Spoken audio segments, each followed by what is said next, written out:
بسم اللہ الرحمن الرحیم۔ السلام علیکم۔ امید کرتا ہوں سارے دوست خیر و عافیت سے ہوں گے۔ دوستو، آج کی اس ویڈیو میں آپ کو ایک ایسے بہادر انسان کی ہسٹری بتانے جا رہا ہوں کہ جس کے بارے اگر کہا جائے وہ اسلامی تاریخ کا سب سے بہادر جنگجو تھا تو شاید غلط نہیں ہوگا۔ چونکہ یہ انسان کتنا بہادر تھا اس کا اندازہ اس بات سے لگایا جا سکتا ہے کہ بہادری کی وجہ سے ہی اس انسان کا نام شیر خدا رکھا گیا تھا، جس کا مطلب ہوتا خدا کا شیر۔ اس انسان نے مسلمانوں کے طرف سے اکیلے ہی وہ کردار ادا کیا تھا کہ وہ کردار کہیں لوگ مل کر بھی ادا نہیں کر سکتے تھے۔ جس جنگ میں بھی دوسری فوج کو یہ خبر ہو جایا کرتی تھی کہ مسلمانوں کے فوج میں یہ بہادر جنگجو موجود ہے تو ان کے پسینے چھوٹ جایا کرتے تھے۔ دوستو، میں بات کر رہا ہوں حضرت علی شیر خدا رضی اللہ تعالی عنہ کے بارے میں، جو کہ نہ صرف بہادر انسان تھے بلکہ حد سے زیادہ علم رکھنے والے انسان بھی تھے۔ یہی وجہ تھی کہ حضرت محمد صلی اللہ تعالی علیہ وآلہ وسلم کے دنیا سے رخصتی کے بعد جب لوگوں کو کوئی بھی سوال پوچھنا ہوتا تھا تو وہ حضرت علی شیر خدا رضی اللہ تعالی عنہ سے پوچھا کرتے تھے۔ دوستو، حضرت علی کی پیدائش 599 عیسوی میں عرب کے شہر مکہ میں ہوئی تھی۔ ان کے والد کا نام ابو طالب اور والدہ کا نام فاطمہ بنت اسد تھا۔ یہ رشتے میں پیغمبر اسلام کے نہ صرف چچا زاد بھائی یعنی چچا کے لڑکے تھے بلکہ بعد میں داماد بھی بن گئے تھے۔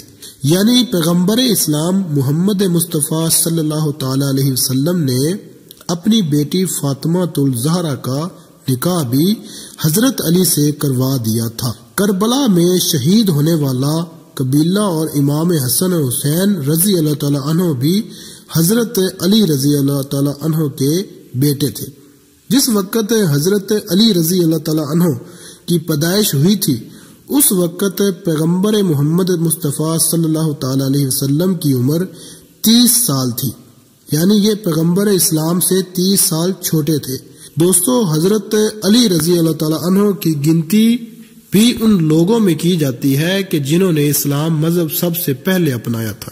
دوستو، اسلام اپنانے کی وجہ حضرت علی کی عمر صرف 10 سال تھی۔ حضرت علی نے بچپن سے ہی پڑھنا لکھنا سیکھ لیا تھا، جو اس دور میں حد سے زیادہ بات ہوا کرتی تھی، کیونکہ کوئی بھی انسان اس دور میں اتنے کم عمر میں پڑھنا لکھنا نہیں سیکھتا تھا۔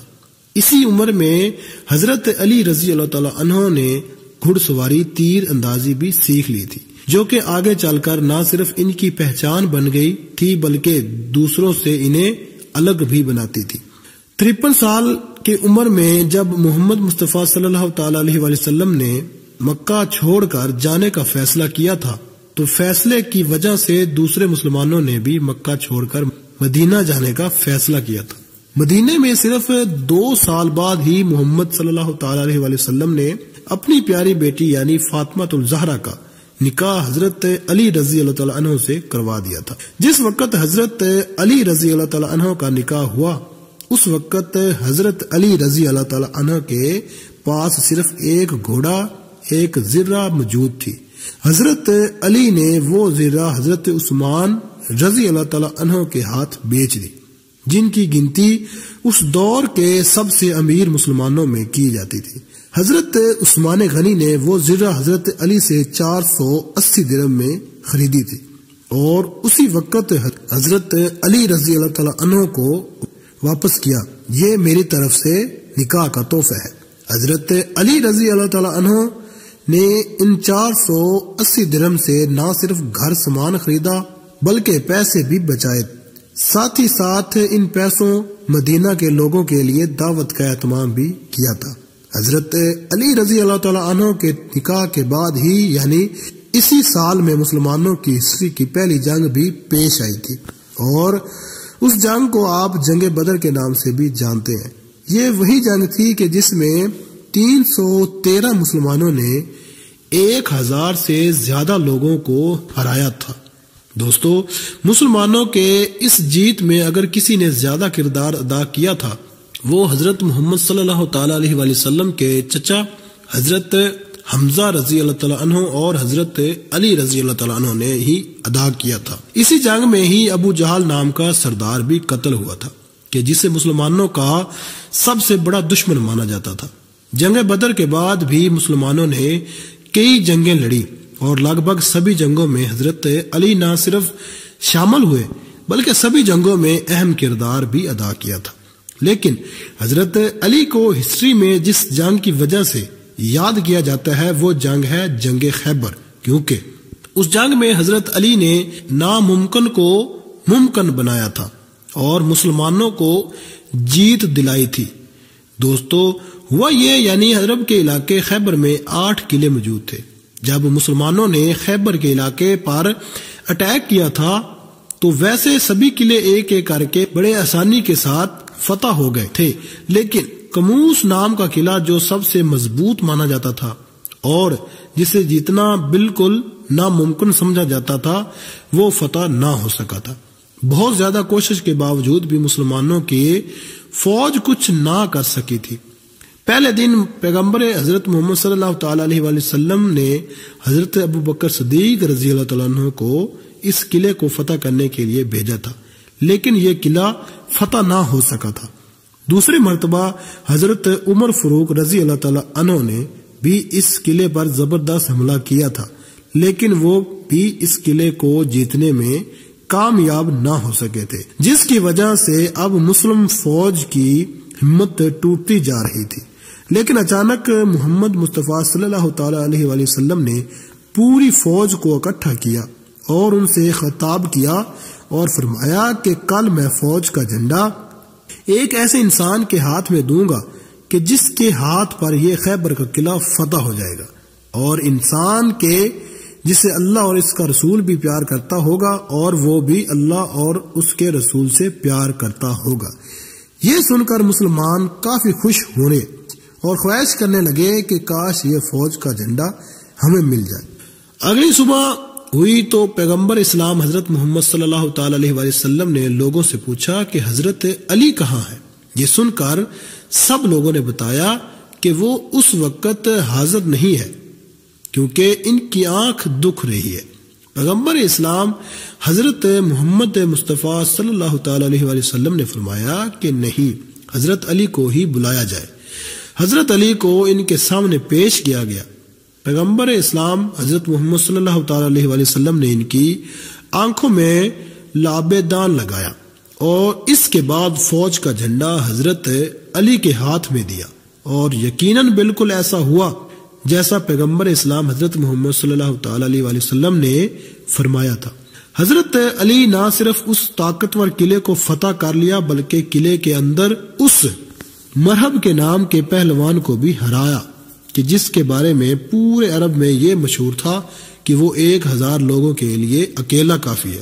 اسی وجہ سے کوئی بھی انسان اس سے لڑنے سے پہلے ہی ہار مانتا تھا، لیکن حضرت علی نے اس پہلوان کو بھی ہرا دیا تھا۔ ساتھ ہی ساتھ حضرت علی نے اس خیبر قلعے دروازے کو بھی اکیلے اکھاڑ کر پھینک دیا تھا کہ جس دروازے کو 20 لوگ مل کر کھولا کرتے تھے۔ یہ جنگ جیتنے کے بھی حضرت محمد صلی اللہ تعالی علیہ وآلہ وسلم نے خیبر میں رہنے والے یہودیوں کو خیبر میں ہی رہنے کی اجازت دے دی، لیکن یہ شرط بھی رکھی تھی کہ اگر ان لوگوں نے دوبارہ مدینہ پر حملہ کرنے کا پلان بنایا تو خیبر سے ہمیشہ ہمیشہ کے لیے نکال دیا جائے گا، کیونکہ خیبر پر چڑھائی کرنے کا اصل وجہ بھی یہی تھی، کیونکہ خیبر میں رہنے والے یہودی دوسرے قبیلوں کے ساتھ مل کر مدینے پر حملہ کرنے کا پلان بنا رہے تھے۔ اسی لیے مسلمانوں نے پہلے ہی ان پر حملہ کر دیا۔ 11ویں ہجری میں جب حضرت محمد صلی اللہ تعالی علیہ وآلہ وسلم اس دنیا فانی رخصت ہوئے تو حضرت علی بہت پریشان ہوئے، کیونکہ یہ حضرت علی کی زندگی کا سب سے بڑا صدمہ تھا۔ ہسٹری میں لکھا ہے کہ حضرت علی نے ہی نبی پاک صلی اللہ علیہ وسلم کو غسل دیا تھا اور قبر مبارک میں بھی حضرت علی رضی اللہ تعالیٰ عنہ نے ہی اتارا تھا۔